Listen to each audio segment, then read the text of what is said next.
Zinedine জিদানকে নিয়ে বিতর্কিত মন্তব্য করে তোপের মুখে পড়েছে ফ্রান্স ফুটবল ফেডারেশনের সভাপতি নোয়েল Le Graët।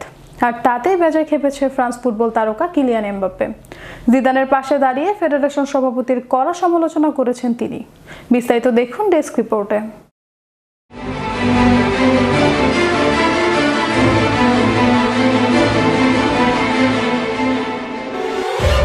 জিদান যেখানে খুশি যেতে পারেন তাতে আমার কিছু যায় আসে না, আমি তার ফোন ধরতামও না।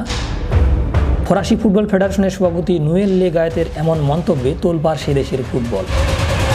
দিদিয়ের দেশমের সঙ্গে নতুন করে চুক্তি না করলে জিদান ফ্রান্সের নতুন কোচ হতে পারেন, এমন গুঞ্জন ভেসে বেড়াচ্ছিল বাতাসে। তবে ফরাসি ফুটবল ফেডারেশন শনিবার দেশমের সঙ্গে চুক্তি নবায়ন করেছে। সফল কোচকে আরও সময় দেওয়ার পক্ষে থাকতেই পারে ফরাসি ফুটবল ফেডারেশনের। তবে ফেডারেশন প্রধান লে গায়েতের অযাচিত মন্তব্যেই মূলত তৈরি হয়েছে বিতর্ক। বলতে গেলে একক নৈপুণ্যে 1998 সালে ফ্রান্সকে বিশ্বকাপ জেতান জিদান, 2000 সালে জেতেন ইউরো চ্যাম্পিয়নশিপ। জিদানকে মনে করা হয় ফরাসি ফুটবলের কিংবদন্তি, অথচ কোচ ইস্যুতে তাকে নিয়ে ন্যাক্কারজনক এক মন্তব্য করেন ফরাসি ফুটবল ফেডারেশনের প্রধান।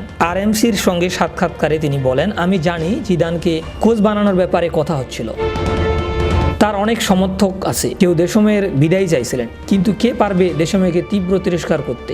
কেউই না।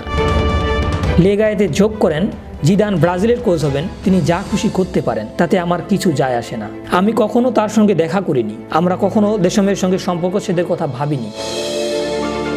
তিনি যেখানে চান, যে ক্লাবে ইচ্ছে যেতে পারেন। জিদান কি আমার সঙ্গে যোগাযোগ করেছিলেন? অবশ্যই না, উনি ফোন করলে আমি ধরতামও না। জিদানের মতো কিংবদন্তির এমন মন্তব্য নিঃসন্দেহে অসম্মানজনক। বর্তমান সময়ে ফ্রান্স জাতীয় দলের সবচেয়ে বড় তারকা কিলিয়ান এমবাপ্পে তাই মুখ না খুলে থাকতে পারলেন না। সামাজিক যোগাযোগ মাধ্যম টুইটারে লে গায়েতের নিন্দা করে এমবাপ্পে লিখেছেন, জিদান মানেই ফ্রান্স। তার মতো একজন কিংবদন্তিকে কিছুতেই এইভাবে অসম্মান করা যায় না।